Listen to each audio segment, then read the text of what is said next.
Class 7वीं के students, जय हिंद।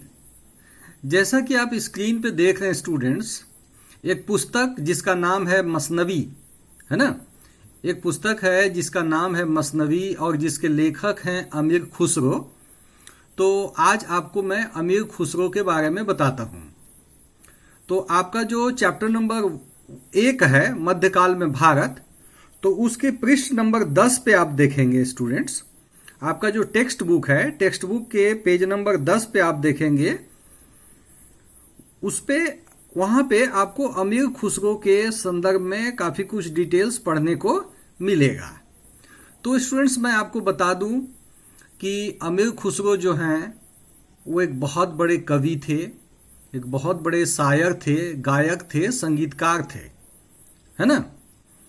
तो स्टूडेंट्स आप ये जान लीजिए कि अमीर खुसरो ही वह पहले व्यक्ति हैं जिन्होंने हिंदी भाषा में लिखना आरंभ किया।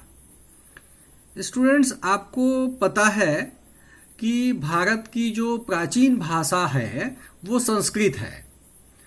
बाद में प्राकृत भाषा आई, पाली भाषा आई, है ना।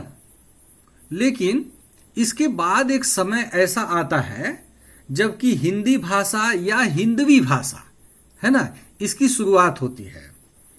तो मैं आपको बता दूं कि अमीर खुसरो जो हैं उनको हम लोग खड़ी बोली हिंदी का आविष्कारक मानते हैं, है ना। तो आप स्क्रीन पे आप देखिए स्टूडेंट्स, अमीर खुसरो को हिंद का तोता कहा जाता है। अमीर खुसरो को हिंद का तोता, ये सम्मानजनक बात है स्टूडेंट्स, क्योंकि अमीर खुसरो ने कुछ ऐसा कार्य किया है साहित्य के संदर्भ में, गायन के संदर्भ में, शायरी के संदर्भ में, एक कवि के रूप में उन्होंने इतना कुछ किया है कि उनको हिंद का तोता कहा गया है, पैरोट ऑफ इंडिया। ठीक है स्टूडेंट्स, आप ये भी जानिए कि भारतीय गायन में जो कव्वाली है, कव्वाली आप लोगों ने किसी फिल्म में सुना होगा, या कव्वाली शब्द आप जरूर सुने हैं कि कव्वाली क्या होता है। तो कव्वाली और सितार, सितार स्टूडेंट्स एक वाद्य यंत्र है। तो कव्वाली और सितार इनका जो श्रेय जो है अमीर खुसरो को ही दिया जाता है। तो अमीर खुसरो ने एक पुस्तक लिखी स्टूडेंट्स, बहुत सारी पुस्तकें लिखी है अमीर खुसरो ने, लेकिन जो एक महत्वपूर्ण पुस्तक उनके द्वारा लिखी गई है उसका नाम है मसनवी। और स्टूडेंट्स ये बहुत सम्मानजनक बात है कि उस मसनवी में लगभग 20,000 शेर हैं, है ना। और स्टूडेंट्स आप स्क्रीन पे देखिए, अमीर खुसरो का पूरा नाम अबुल हसन यमीनुद्दीन मोहम्मद, है ना, लेकिन इनको संक्षेप में हम लोग अमीर खुसरो कहते हैं।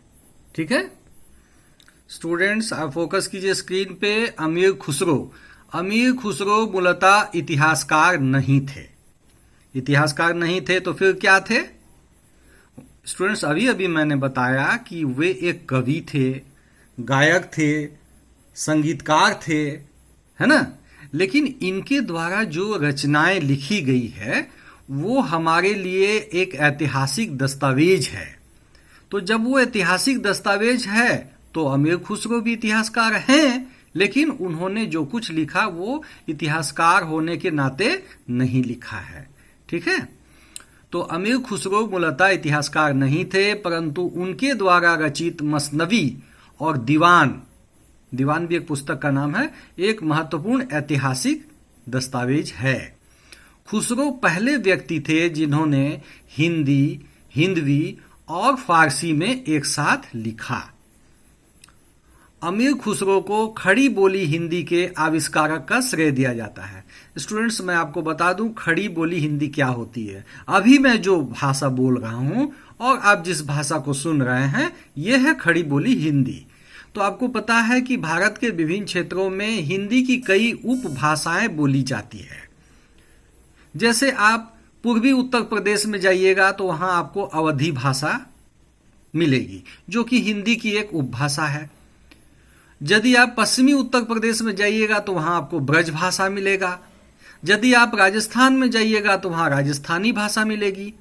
तो फिर हिंदी कौन बोलेगा स्टूडेंट्स? तो ये जो खड़ी बोली हिंदी है, ये खड़ी बोली हिंदी जो है ये वास्तव में अमीर खुसरो की ही देन है।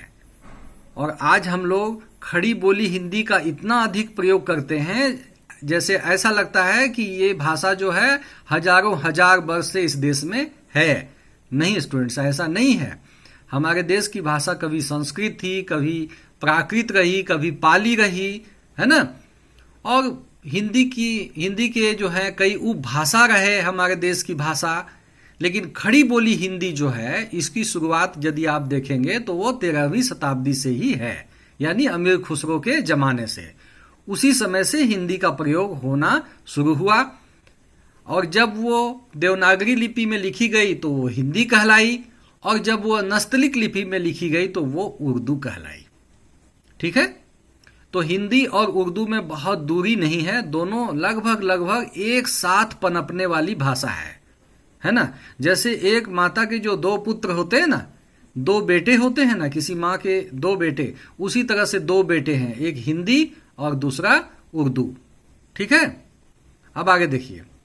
अमीर खुसरो को खड़ी बोली हिंदी के आविष्कारक का श्रेय दिया जाता है। आगे देखिए, वे प्रसिद्ध सूफी संत निजामुद्दीन औलिया के शिष्य थे। स्टूडेंट्स, निजामुद्दीन औलिया आपने नाम सुना है कभी? निजामुद्दीन औलिया के बारे में मैं थोड़ा बताता हूं और ना सिर्फ निजामुद्दीन औलिया बल्कि कुछ सूफी संतों के बारे में भी मैं आपको बताता हूं। ठीक है स्टूडेंट्स, आप स्क्रीन पे फोकस कीजिए। देखिए, सूफी संत, सूफी मत के लोगों के जीवन का आधार भक्ति और प्रेम है। पहले पढ़ जाता हूं फिर सुनाऊंगा, समझाऊंगा। इस मत के लोग यह मानते हैं कि एक प्राणी के लिए इंसानियत से बढ़कर कुछ भी नहीं है। इन संतों ने हमेशा हिंदू मुस्लिम एकता पर बल दिया। देखिए स्टूडेंट्स, कोई भी धर्म जब किसी नए देश में जाता है तो उस देश के परिवेश के अनुसार वहाँ की सभ्यता संस्कृति में रच बस जाता है। तो भारत में जब इस्लाम धर्म आया तो इस्लाम धर्म का जो भी रूप रहा हो उसके मूल देश में यानी अरब में, लेकिन भारत में आने के बाद उसमें बहुत सारी नई चीज़ें भी जुड़ गई। ठीक है, उसमें बहुत सारी नई चीज़ें भी जुड़ी और उसमें से एक जो नई चीज़ जुड़ने वाली चीज़ थी वो था सूफी मत, यानी कि सूफी ओपिनियन। तो ये इस्लाम का बड़ा ही उदारवादी एक रूप है और इसमें इंसान और इंसान के बीच का जो संबंध है, का जो प्रेम है, इसको सर्वोपरि माना गया है। सबको एक समान नज़र से देखने की बात है इसमें। और हमेशा से सूफी संत जो हैं वो हिंदू मुस्लिम एकता पर बल देते रहे हैं। ठीक है स्टूडेंट्स, अभी आप 7वीं कक्षा में हैं। जैसे जैसे आप ऊपर की कक्षाओं में इतिहास का अध्ययन करेंगे तो आप सूफी मत के बारे में बहुत कुछ जानेंगे। अभी वर्तमान में आप इतना जान लीजिए कि सूफी मत जो है वो एक ऐसा मत है जो काफ़ी उदारवादी है और यह एकता की बात करता है। ठीक है, अब देखिए, कुछ सूफी संतों की जो दरगाह है, आपने कभी न कभी नाम सुना होगा, उसका हमने यहाँ जिक्र कर दिया है, आप देख लीजिए। ख्वाजा मोइनुद्दीन चिश्ती की दरगाह जो है वो अजमेर में है। आपने सुना होगा कि बहुत सारे लोग अजमेर दरगाह जाते हैं, है ना। बहुत सारी ट्रेनें जो हैं वो अजमेर जाती है। हर राज्य से कोई ना कोई एक ट्रेन जो है अजमेर जरूर जाती है। अजमेर का बहुत इम्पोर्टेंस है स्टूडेंट्स, है ना। तो ख्वाजा मोइनुद्दीन चिश्ती की वहाँ पे दरगाह है जहाँ लोग जाते हैं, जहाँ जाने के बाद वहाँ चादर वगैरह चढ़ाते हैं, है ना। उसके बाद स्टूडेंट्स देखिए, शेख सलीम चिश्ती की दरगाह, ये कहाँ पे? फतेहपुर सीकरी, ये आगरा के पास है स्टूडेंट्स। और मैं आपको बता दूं कि शेख सलीम चिश्ती की जो दरगाह है वहाँ राजा अकबर दिल्ली से फतेहपुर सीकरी 2 बार पैदल गए थे स्टूडेंट्स। कितनी बार? 2 बार। तो ये कोई मामूली बात नहीं है। दिल्ली से फतेहपुर सीकरी की दूरी कम से कम स्टूडेंट्स 200-250 किलोमीटर तो जरूर होगी। तो 2 बार एक राजा का पैदल वहां तक जाना और उस दरगाह पे माथा टेकना, ये बहुत बड़ी बात है। ठीक है। उसी तरह से देखिए आगे मैं लिखा हूं संत वहाउद्दीन जकरिया की दरगाह। ये स्टूडेंट्स अब चूंकि अब मुल्तान भारत में है नहीं, तो मुल्तान अभी पाकिस्तान में है, तो ये दरगाह अभी पाकिस्तान में चला गया है, लेकिन इसका भी इम्पोर्टेंस है सूफी मत में, है ना। उसी तरह से आप लोगों ने स्टूडेंट सुना होगा कि मुंबई में जो है वो हाजी अली की दरगाह है, तो ये भी सूफी मत से जुड़ा हुआ है। तो आज के लिए स्टूडेंट्स इतना ही। आपको मैंने अमीर खुसरो के बारे में बताया, सूफी मत के बारे में बताया, कुछ सूफी संतों का नाम बताया, और यह भी बताया कि खड़ी बोली हिंदी के आविष्कारक अमीर खुसरो थे, और यह भी बताया कि मसनवी जो ग्रंथ है जिसको कि अमीर खुसरो ने लिखा था, उसमें 20,000 शेर हैं, है ना, 20,000 दोहे हैं, है ना। शेर कहिए या अभी उसको समझने के हिसाब से मैं दोहा कह रहा हूं, है ना।